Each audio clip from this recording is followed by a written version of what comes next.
আসসালামু আলাইকুম আপনারা ভাইয়েরা, কেমন আছেন সবাই? আশা করি সবাই ভালো আছেন। তো প্রতিদিনের মতো আজকে নতুন আরেকটি ব্লগ নিয়ে আপনাদের সামনে আসলাম। ড্রয়িং রুম থেকে ভিডিওটা শুরু করতেছি। সকালবেলায় চলে আসলাম ড্রয়িং রুমটা গুছাইতে।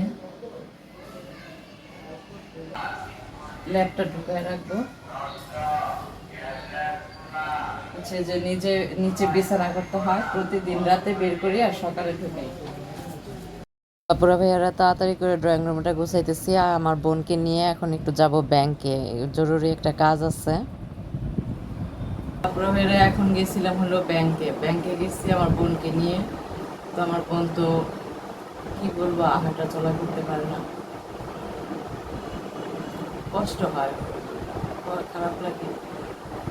তো ব্যাংক থেকে আইসা দেখে আম্মু চা বানাইছে, তখন চাটা খাই, চাটা খেয়ে তারপর হচ্ছে ঘরে সব কিছু রয়েছে, রান্নাঘর এলোমেলো, ডাইনিং টেবিল এলোমেলো, এখন সব কিছু গোছাইতে হবে। আসলে এখন আমার আমার আমার কাছে মনে হচ্ছে কি জানেন, যে আমার আমার জীবনের মানে প্রথম যেটা করা দরকার সেটা হচ্ছে আমার মা বোনের দায়িত্ব আমার করা দরকার। এই যে আমি আমার ঘরের কাজকর্ম দেখেন, সব কিছু সকাল থেকে একদম রাত পর্যন্ত আমার কাজ করে যেতে হয়। সবাই তো আমার ছোট ছোট ভিডিওগুলি দেখেন, আপনার মিনিটের ভিডিও দেখেন, কিন্তু এখানে আমার সারাদিন যে কি পরিশ্রম হয় জানেন না। এখন এই কাপগুলো পরিষ্কার করব, কাপগুলো মেজে তারপর হচ্ছে অন্য কাজ করব। আর দেখেন কি অবস্থা হয়ে আছে সব। তারপরে ভেজে রান্নাঘরে মাজাগুজি সব করা শেষ। এখন হচ্ছে আমার বোন ভর্তা খাইতে চাইছে, এখন দেখি ফ্রিজে কি আছে।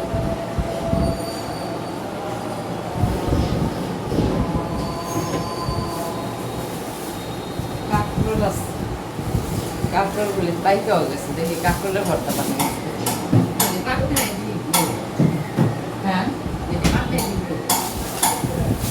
তো দেখেন আজকে কাঁকরোল ভর্তা হবে, কাঁকরোল ভাজি, তারপর হচ্ছে এখানে কাঁকরোল আর আলু দিছি, আলু ভাজা, কাঁকরোল ভাজা, কাঁকরোল ভর্তা।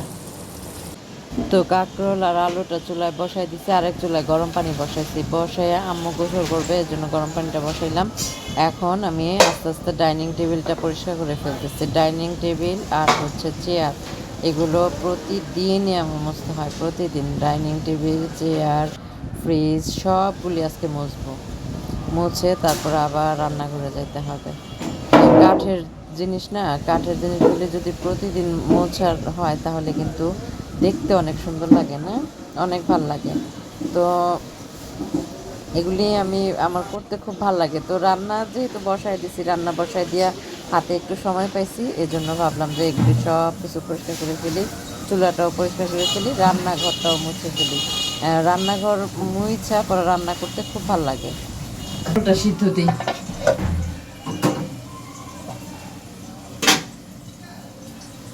দেখেন প্রতিদিনের কাজ যদি প্রতিদিন এভাবে সেরে ফেলায় তাহলে কিন্তু এত কাজ জমে না। একদিন দুই দিন যদি কাজ না করি তাহলে এই অবস্থা হয়। আমার মা আর আমার বোনকে দেখার দায়িত্ব একমাত্র মনে হয়েছে তার একজন মেয়ের আর একটা বোনের। ঠিক বলছি কিনা আপনারা ভাইয়েরা? মার কষ্ট বুঝে মেয়ে আর বোনের কষ্ট বুঝে বোন, এছাড়া পৃথিবীর আর কেউ বুঝবে না এই কষ্ট। তো মার কষ্ট হয় বলেই আজকে আমি সব কিছু করে রাখি। আপনারা দেখেন শুধু আমার এই কাজ, শুধু রান্নাঘরের কাজ, ঘরের কাজ, কিন্তু আমি এর পিছনে যে কত গল্প আছে এটা কেউ বোঝে না, আপনারা এরা কেউ বোঝে না। তো যারা আমার মতো এরকম আছেন, সিঙ্গেল মাদার, তারপর হচ্ছে বাবার বাড়ি থাকেন, তারাই একমাত্র বুঝতে পারবেন আমার কষ্টটা, যে এটা কি পরিমাণ একটা মানে যন্ত্রণাদায়ক। একদিকে মা বোনের সেবা যত্ন করা, আরেকদিকে সংসারে কাজ করা, ঘর গোছানো, ঘর মোছা, ডাইনিং টেবিল পরিষ্কার করা, এইটা করা ওইটা করা, এদের চা দেয়া, সব কিছু সকাল থেকে রাত পর্যন্ত। আগে শুকনো মরিচ খুঁজে পাইতেছি না, ভর্তা বানাবো, ভর্তার মধ্যে শুকনো মরিচ না দিলে ভাল লাগে, শুকনো মরিচের ফ্লেভারটা দিলে ফ্লেভারটা খুব ভাল লাগে। কোথায় রাখছে আমার ভাইয়ের বউ, আল্লাহ ভালো জানে, ও তো বাসায়ও নাই। এখান থেকে শুকনো মরিচ আনাবো। ভাই 20 টাকা শুকনো মরিচ দেন আমারে।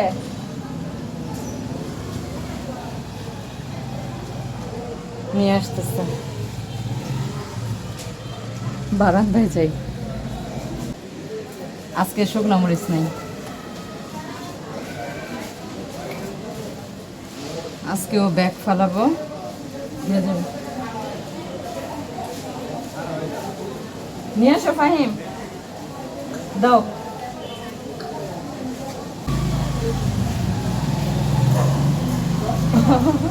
20 টাকা 20 টাকা। হ্যাঁ হ্যাঁ, শুকনা মরিচ। আজকেও সেম কাহিনী হয়েছে, ভর্তা বানাইতে যায় দেখি মরিচ নাই। ভর্তা ছাড়া, মরিচ ছাড়া ভর্তা ভালো লাগে না। ঘরটা পরিষ্কার করছি, এখন রান্না করতেও আমার কাছে ভালো লাগতেছে, পাড়া দিতেও ভালো লাগতেছে, আরাম আরাম লাগতেছে। তারপরে বেরা এখানে মোবাইলে একটা কাজ করতেছিলাম, আমার ভাই ফোন দিল হঠাৎ। তো আমার মরিচটা টালা সিদ্ধ হইতে হইতে আমি মরিচটা একটু চিলি ফ্লেক্স বানায় ফেলাই। আজকে একবার আমার বোনের জন্য আমি এই ভর্তাটা বানাইতেছি, নিলে আমি ভর্তাটা বানাইতাম না। আর আমার বোন যেটা বলে ওইটা আমি নাও করতে পারি না। ওর যা খাইতে মন চায় আমি সব করে দিই, সব। একমাত্র ওর আবদার মিটাইতে যায় আমার এত কষ্ট হইতেছে। একটা কথা মনে পড়লো যে আজকে মার জন্য, বোনের জন্য যে একটা স্যাক্রিফাইস করতেছে, আমি কিন্তু মানে নিজের কোনো কাজ করার সময় পেতেছি না। আমি চাই তারপরেও আমার মা, আমার বোন ভালো থাকে। আর আমার মা এমন একজন মানুষ, জানেন, সে নিজের কষ্ট করবে, তারপরেও করবে, তারপর আমার ভাইয়ের বউকে কোনোদিনও কোনো অর্ডার দিবে না। এরকম আমার মা একজন। আমার মায়ের মতো শাশুড়ি পাওয়া না আসলে খুব ভাগ্যের ব্যাপার। আমি চেষ্টা করি একজন মেয়ে হিসেবে আমার মার দায়িত্ব পালন করি, আর হচ্ছে আমার বোনের দায়িত্ব পালন করতেছি। জানি না আপনারা কে কি ভাববেন। তো এখন আমাদের ঘরে সংসারে আমি ছাড়া, আমার ভাই তো থাকে অফিসে, আমার ভাইয়ের বউ চলে যায় ওর বাচ্চা নিয়ে স্কুলে, ওদেরও তো আলাদা সংসার আছে, তাই না? ওদেরকে আর কি বলা যায় বলেন? তো আমি ছাড়া এখন আমাদের ঘরে আমি আর কাউরে দেখতেছি না যে কইরা দেওয়ার মতো। এর জন্য যত কষ্টই হোক আমি এদের মন রাখার চেষ্টা করি। আমি চাই না এই হালকা একটু তেলে টাইলা নিতেছি, কারণ এটা সিদ্ধ হয়ে গেছে। হালকা একটু তেলে টালা দিলে ফ্লেভারটা আর একটু ভালো। আমার চিলি ফ্লেক্সটা হয়ে গেছে, আমি একটু লবণ দিয়ে এটারে চেঁচা দিছি। তো দেখেন আমার কাঁকরোলটা সুন্দর তেলের মধ্যে ভাজা ভাজা হয়ে গেছে। ওটাকে একটু চেঁচা দিব, কাঁকরোলটাকে এক এক করে ছেঁচে। আমার গরমের মধ্যে আমি আর পারতেছি না। তো একটা জিনিস কি, যে অনেক দিন মার হাতের ভর্তা খাই না, জানেন, অনেক দিন ধরে মার হাতের ভর্তা খাই। কি করবো, আম্মু এখন হয়ে গেছে, মানে বয়স হয়ে গেছে, বুঝছেন না? তো ভর্তা বানাইতে বানাইতে সেই ছোটবেলার কথা মনে পড়ে গেল। আমার আম্মু সুন্দর করে ভর্তা বানাইয়া নুকমা দিয়া খাওয়াই দিত। আমরা মনে হয় আর ফিরে পাবো না আম্মুর হাতে রান্না, অনেকদিন ধরে খাই না। মাঝে মধ্যে ভিডিওতে দেখেন যে আম্মু একটু টুকিটাকি এটা করে, তো মার হাতের ভর্তা আর খেতে পারি না। তো ভর্তা বানানো তো নিজেরাই বুঝি কত ঝামেলা, তা আম্মু কীভাবে করবো। এখন হাতে দিব এক ডলা, হাতে না ডললে কি ভর্তা মজা লাগে বলেন তো? চিলি ফ্লেক্সটা দিলাম, আর কিছু রেখা দিই, আর হচ্ছে এখানে শুকনো মরিচটা, সরি পেঁয়াজটা দিয়ে এখন এটাকে ভালো করে ডলতে হবে, মাখতে হবে। এই হচ্ছে আমার কাঁকরোল ভর্তা, ঝাল ঝাল কাঁকরোল ভর্তা। এখন এটার সাথে মিক্সড করে ফেলবো। হয়ে গেল দারুণ স্বাদের কাঁকরোল ভর্তা। পুরা ভাইয়ারা, তারপরে হচ্ছে আন্টিরা, খালারা, চাচিরা, ভাবিরা, যারা যারাই আমার ভিডিওটা দেখেন, সবাই একটা করে সাবস্ক্রাইব করবেন আমার চ্যানেলটাকে, আর লাইক দিয়ে ভিডিওটি দেখা শুরু করবেন। আর যারা যারা আমার ভিডিওটি দেখেন তাদেরকে অসংখ্য অসংখ্য ধন্যবাদ। তো শেষ আমার ভর্তা দেখেন, এটা জানাবেন আমার কাঁকরোল ভর্তাটা কেমন হলো।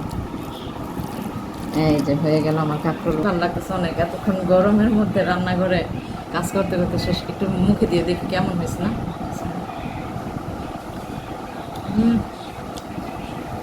মেনু হচ্ছে কাঁকরোল ভর্তা, ঝাল ঝাল কাঁকরোল ভর্তা, আর হচ্ছে এখানে আলু ভাজা, আর হচ্ছে কাঁকরোল ভাজা। এটা আবার আপনাদের সাথে কথা বলতে বলতে কাজ করতে করতে ভর্তা বানাইতে বানাইতে আমি সব এদিক দিয়ে পরিষ্কার করে ফেলছি। দেখেন সব পরিষ্কার হয়ে গেছে। তারপর বেড়ে এখন সবার খাওয়া দাওয়া শেষ, সব শেষে আমি খাবো। তো আমি এখানে ভাত নিয়ে নিছি,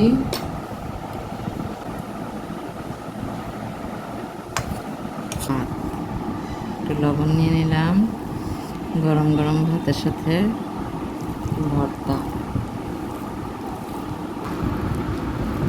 বিসমিল্লাহ।